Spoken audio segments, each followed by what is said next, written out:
Today I'm going to talk about dimensional analysis, and I'm going to extend a formula that we got experimentally, and we're going to extend that so that it works for more parameters than just what was done in the experiment.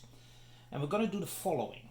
We're going to take a fish because we're interested in the following properties. We have a fish, okay, with a fin, and the fin has a certain flap frequency.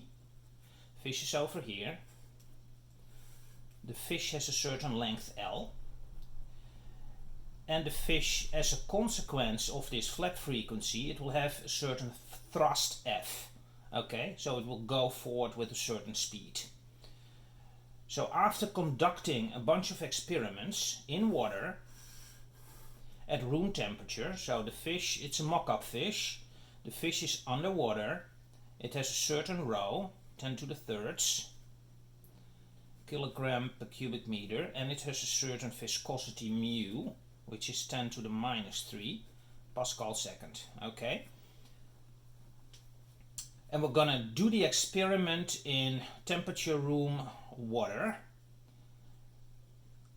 and we're gonna do the experiment for a number of different flap frequencies. Okay, so we're gonna vary the flap frequency along a great range, and once we do that, and as a consequence we're going to measure F, and once we do that we come up with the following formula. F equals 0.49 times 10 to the third F to the third. So there is a cubic relationship between frequency and thrust, plus 0.72 at least in the numerator, 0.74 I'm going to use, times 10 to the third F. Okay, so if you have a certain frequency, you fill it into this formula and you get a certain thrust as a consequence. Now you would be interested, if you have this, you did a lot of experiments, yeah, you did curve fitting on the data you got, on the measurements, based on a certain frequency you measure a certain thrust F, and you do that for a ton of experiments, and then you come essentially to this formula. But what we would like to do is we would like to extend this formula. We would like to not only let this formula work for F, but also if rho changes, for instance, or if mu changes, for instance, or if the length of the fish changes. What is the formula then? Using dimensional analysis, we're going to do this. Okay, and we do that in the following way. I'm going to make a table, and I'm going to look at dimensions. So the dimensions of F are mass, length, and t minus 2, right? F equals ma. So that's the first one. And what are the other parameters in the system? Well, the second parameter is length, for instance, and that has dimension length. The third one is rho, and that has dimensions mass L minus 3. Then we go at mu, and that has dimensions mass length minus 1, t minus 1. Okay, and then we go, as the last parameter of the system, we go F, t minus 1. So these are essentially the 5 parameters in the system. What we're going to do next is we're going to choose 3 primary variables, and the primary variables I'm going to choose are rho, L, and F. And I'm now going to try to write F as a function of rho, L, and F. And I'm going to try to write mu as a function, a different function, also with respect to rho, L, and F. Okay? So what I'm assuming here is that the relationship between the thrust and rho, L, and F is this phi1 function, and the same, something similar for mu, okay, for the viscosity. So let's go do the following. Let's now check dimensions on the left and on the right hand side and make sure that they are lining up. So we're doing that as follows. F equals m to the 1, L to the 1, and t to the minus 2. Okay, and that equals a function with rho, so you can get rho to the alpha, for instance, where alpha could be a 2, a 3, a half, whatever it is, right? In such a way that the dimensions line up.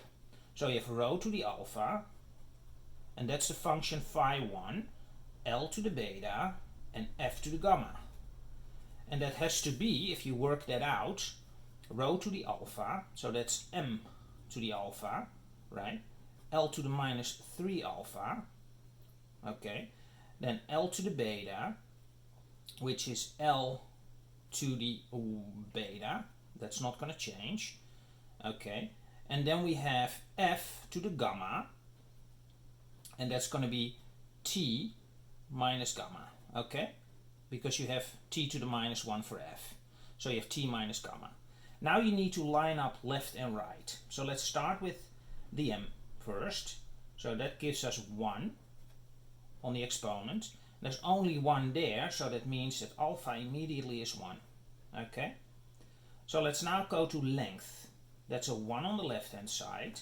On the right hand side it's minus 3 alpha plus beta.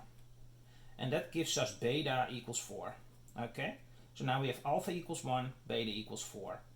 Gamma minus 2 on the left hand side equals minus gamma. So that gives us a gamma of 2. And here we have an alpha of 1. Okay? So what we now came up with is a dimensional object f divided by alpha is 1. So that's rho. Beta is 4, L to the 4th, okay, and F squared. And we call this our pi1. So this is a dimensionless object, pi1 at this point, right? You have F divided by this quantity, and that gives you a dimensionless object. So let's continue with the second one. So we again go through the same spiel. We say, okay, that's M to the power of 1. L to the power of minus 1, right? T to the power minus 1, and that equals, and that's the same as what we've done here essentially. So that's M to the alpha, L to the beta minus 3 alpha, and T to the minus gamma, okay? Because there's some similar relationship. So now, let's calculate alpha, beta, and gamma. So alpha now equals 1 again, okay. Let's now look at the length. Minus 1 equals beta minus 3 alpha, okay. So that gives us beta equals 2, okay. Because this is a 1, fill it out, minus 3 to the other side gives you plus 2, okay. And then gamma equals 1. So now we have another dimensionless object called mu, and we divide that by alpha to the 1, okay, and alpha was rho, so you get a rho here, and that's 1. Beta equals 2, okay, so that gives you L squared, right, and then F equals 1. So rho L squared F. And that's our second dimensionless object, okay? And for people who are familiar with fluid dynamics, you probably recognize that that is the same as 1 over the Reynolds number, sorry. That's the Reynolds number. 1 over RE equals mu over rho L squared F. So the Reynolds number here is proportional with F. So the Reynolds number will be proportional to the frequency. Keep that in mind. Okay. So now we're going to the next step. We have two dimensionless objects, and we can do something interesting with them. We can relate them. So we're going to relate them. I'm going to write them down one more time for reference. So you have rho L4 F squared, which is pi1, first object, and then the second object will be mu over rho L squared F, which is 1 over the Reynolds number, which is our pi2. Okay, there you go. Now we can say that F is nothing more than rho L to the 4th F squared, right, times some sort of function of that second object. Remember, this is dimensionless, so you can easily add this in and the dimensions will still be correct. Okay, L squared f. So there is some sort of function with respect to this second object which is dimensionless, and this should be f. Okay, and this obviously should be 0.49 times 10 to the third, f to the third, divided by 1 plus 0.74 times 10 to the third times f. Okay, so this should be the same as that. Okay, so now let's rewrite this out a little bit more. And we can also turn this around, right? You don't have to do mu divided by this. You can also say this divided by mu because it's dimensionless anyways. It doesn't really matter. And then you can see that it is proportional to f. We already have an f here, an f to the third. We have an f squared here, so this could be related to f, right? So this should be proportional to f. So what you can do is you can say, okay, let's make a constant out of this function times something that is proportional to f.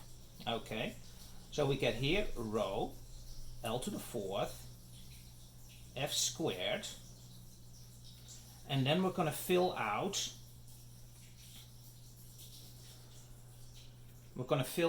this formula that needs to be proportional to f. So you get something like rho L squared f over mu.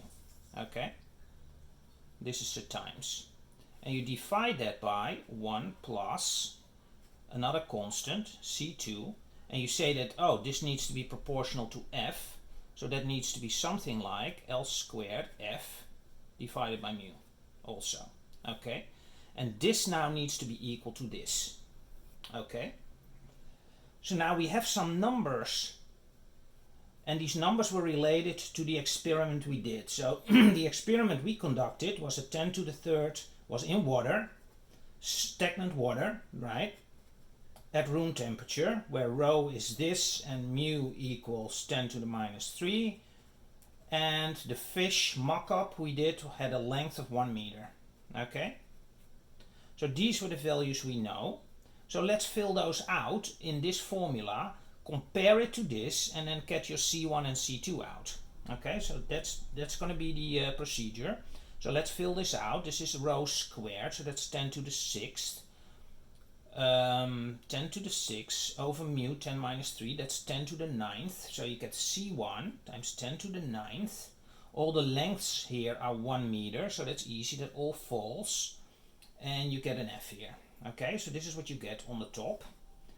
And now we are going to do the same for the bottom.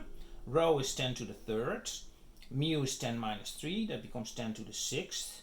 Length is 1, so L squared equals 1, that's easy, and this is F. Okay, and this now needs to be exactly the same as this. And if you look carefully, you can immediately see that C1 equals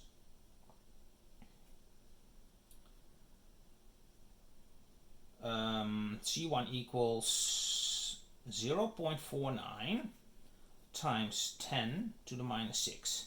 Okay, because if you fill that out, 0.49 times 10 to the minus 6 times 10 to the 9th, you get 10 to the third here. Okay, and then for C2 we have 0.74 times 10 to the minus 3, because if you fill that out with 10 to the 6, you get 10 to the third there. So these are the two constants we now found. Now we can rewrite the formula F. Okay, let's work this out immediately a little bit nicer. So we have rho squared, we have L to the 6th over here, we have F to the third divided by mu multiplied by this constant, 0.49 times 10 minus 6. And we can add this up. C2, that's 0.74 times 10 to the minus 3. And we have here rho L squared divided by mu times F.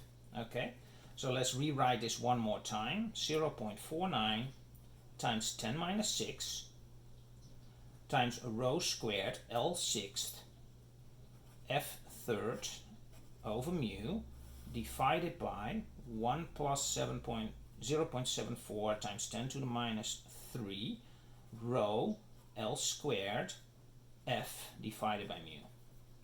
And this is now the thrust. So now we managed, using dimensional analysis, we managed to essentially extend the formula we had before that was only dependent on the frequency here. We managed to extend that, and now it also depends on rho, it depends on L, it depends on mu. So now you have an ability to change rho, right, and get an estimate for the thrust. You can change the length of the fish, right? You can change the density, you can change the viscosity, and you can still get answers for the thrust based on that single experiment, just looking at frequency. I think this is wonderful, and this is also a great place to stop. If you like this video, please subscribe and please like, and I'll see you in the next one.